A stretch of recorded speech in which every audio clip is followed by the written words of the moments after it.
నేడు పలువురు గురువులు సాధారణంగా అవలంబించే ఆధ్యాత్మిక శిక్షణా విధానాలు కఠినమైన నియమ నిబంధనలపై ఆధారపడి ఉన్నాయి. అవి మన ప్రాపంచిక జీవితానికి అనుగుణంగా ఉండవు. అందుచేత ప్రాపంచిక జీవితం గడిపేవారికి అవి ఆచరణ సాధ్యం కాదు. సాధారణంగా గురువులు ప్రజలను నిగ్రహాన్ని పాటించవలసిందిగా చెబుతారు.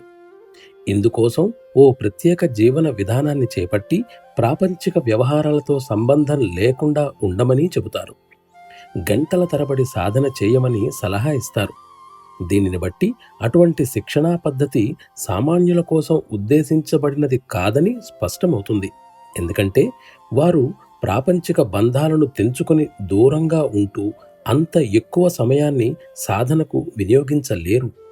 ఈ కారణంగానే వారి బోధనలు ఆశించిన ఫలితాలను ఇవ్వలేకపోతున్నాయి.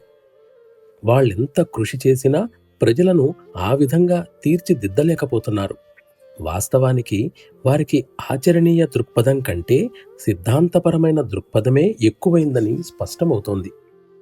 ముక్తి కోసం సంసారాన్ని త్యజించటం ఎవరికైనా ఎప్పుడైనా సాధ్యమవుతుందా? నిశ్చయంగా కాదు. ప్రపంచాన్ని పరిత్యజించిన ఏ కొద్దిమందికో శిక్షణను ఇవ్వటం కాదు మన ముందున్న అసలు సమస్య. ఆధ్యాత్మిక సాధనతో పాటు వివిధ ప్రాపంచిక కర్తవ్యాలను నిర్వర్తించవలసిన సామాన్య ప్రజానీకానికి శిక్షణను ఇవ్వవలసి ఉంది. ఈ ప్రాపంచిక కర్తవ్యాలను వారు విస్మరించలేరు. వీటిలో దేనిని అశ్రద్ధ చేసినా వాస్తవానికి వారు తమ కర్తవ్య నిర్వహణలో వైఫల్యం చెందినట్లే.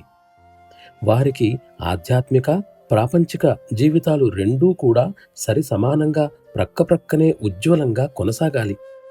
దీనికి సరియైన సాధనోపాయాలను కనుగొనవలసి ఉంటుంది.